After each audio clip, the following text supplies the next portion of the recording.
కాలేజీల ప్రైవేటీకరణతో పేద మధ్యతరగతి వర్గాల ప్రజలకు అన్యాయం చేసి కూటమి నేతలు తమ జేబులు నింపుకోవడానికి కంకణం కట్టుకున్నారని నూజివీడు మాజీ ఎమ్మెల్యే మేకా వెంకట ప్రతాప్ అప్పారావు ఆరోపించారు.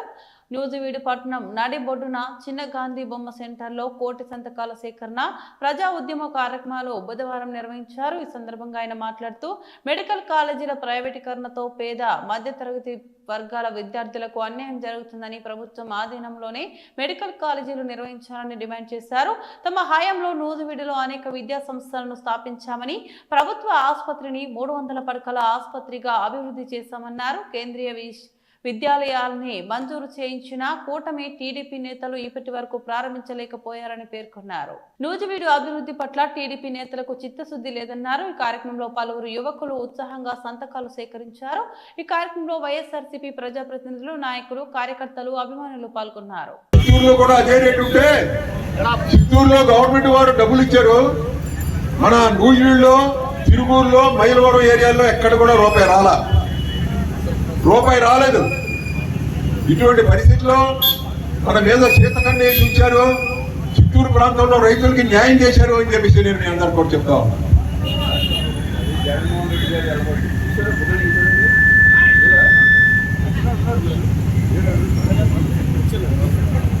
స్టాఫ్ను పంపించి ఉక్కుపాదం మోపి వాళ్ళని ఏంటంటే అరెస్ట్ చేసి దొంగతనంగా వెళ్ళిపోతున్నటువంటి మట్టి ఇసుకనే మీరు తప్పకుండా ఆపాలి అని చెప్పేసి నేను అటు కలెక్టర్ గారికి, ఇటు సబ్ కలెక్టర్ గారికి ఇద్దరికి కూడా ఏంటంటే నేను మరి చెప్తూ జరుగుతుంది.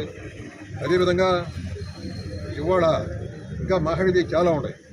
కానీ ఏంటంటే ఇప్పుడు టైం మరి ఎండెక్కిపోయింది కాబట్టి ఇవాళ నేనేంటంటే కొన్ని మాట్లాడటం జరుగుతుంది కాబట్టి నేను ఫైనల్గా చెప్పేది ఏంటంటే ఇవాళ మన పెద్ద హాస్పిటల్ని 300 బెడ్గా నేనే తయారు చేయించాను.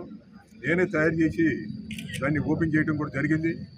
అందులోకి ఈ ఎలక్షన్ నోటిఫికేషన్ రావడం వల్ల కొన్ని కారణాల వల్ల ఏంటంటే పని దానికి నేను డాక్టర్లు నియమించలేకపోయాను.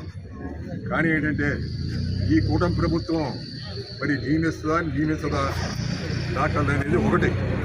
రెండోది, దీన్ని డిస్ట్రిక్ట్ హాస్పిటల్ చేస్తుందా లేదా ఈ విషయం కూడా చెప్పాలని చెప్పేసి నేను ఏంటంటే తెలియజేస్తూ, ఇంకెక్కడెక్కడైతే ఇవాళ పీజీ సెంటర్ ఉంది, ఫైనల్గా ఇంక ఇది ఒకటే పీజీ సెంటర్ ఉంది.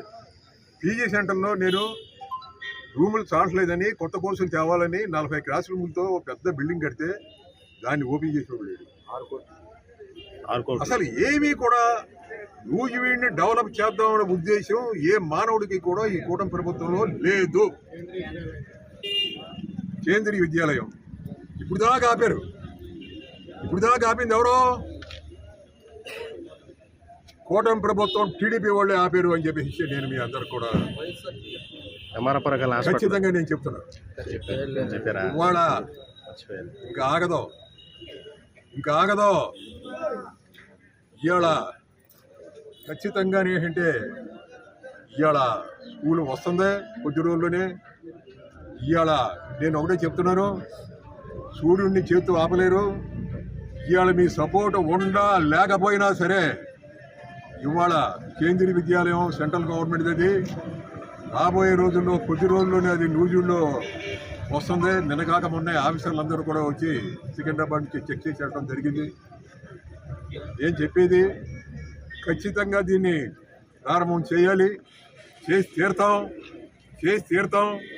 ఇవాళ త్రిపుల్ తీసుకొచ్చారు ఎవరో అని చెప్పేసి చిన్న పిల్లోడిని అడిగితే ఏం చెప్తాడు? రాజశేఖర రెడ్డి గారి టైంలో ప్రతాప్ గారు తీసుకొచ్చారు అని చెప్తారు. కానీ తెలుగుదేశం నాయకుడు ఎవరో ఒకటి తీసుకొచ్చాడని ఎవరు అన్నారు. అదేవిధంగా ఇవాళ కేంద్రీయ విద్యాలయం కూడా ఎవరు తీసుకొచ్చారంటే కష్టపడి 3 సార్లు ఢిల్లీ వెళ్ళి 4వసారి మళ్ళీ మొన్న వెళ్ళి చెప్తే కమిషనర్ గారు అన్నారు ఏంటంటే ఎప్పుడో అసలు ఎంపీలు తిరగాలి, ఎమ్మెల్యేనేమో అప్పుడు నేను ఎమ్మెల్యే తిరుగుతున్నారేంటి, ఎంపీలు తిరగాలి, దీనికోసం మీకు తప్పకుండా నేను చేస్తానని చెప్పేసి ఎక్కడో కింద ఉన్న కాగితాన్ని పైకి తీసి ఏంటంటే దాన్ని లైన్లో కట్టడం జరిగింది ఆ రోజులు. ఇప్పుడు ఇది శాంక్షన్ అయింది, 1.5 సంవత్సరం అయింది. అది కూడా కొద్ది రోజుల్లో ప్రారంభం చేస్తాం పేదవాళ్ళకి అందరికీ కూడా దాంట్లో సీట్లు దొరుకుతాయి అని చెప్పేసి నేను చెబుతూ మరి కాలాతీతం అయింది కాబట్టి రాబోయే రోజుల్లో కూడా మీ అందరి సహకారం కావాలి. జగన్ గారిని ముఖ్యమంత్రిని చేయవలసినటువంటి ఆవశ్యకత మనందరి మీద ఉన్నది. సంవత్సరంన్నర కళ్ళు మూసుకొని తెరిచేపటికి సంవత్సరంన్నర అయిపోయింది. మళ్ళీ కళ్ళు మూసుకొని తెరిచేపటికి 3.5 సంవత్సరాలు అయిపోతే మనం ఏం కంగారు పడాల్సింది ఏం లేదు. ఖచ్చితంగా రేపు జగన్ గారిని మనం ముఖ్యమంత్రి చేసేదాకా మనం ఏంటంటే వండుకోవడానికి కూడా లేకుండా మరి కష్టపడి పనిచేసి చేయాలని చెప్పేసి మీ అందరికీ తెలియజేస్తూ నేను ఏంటంటే సెలవు తీసుకుంటున్నాను. జై జగన్.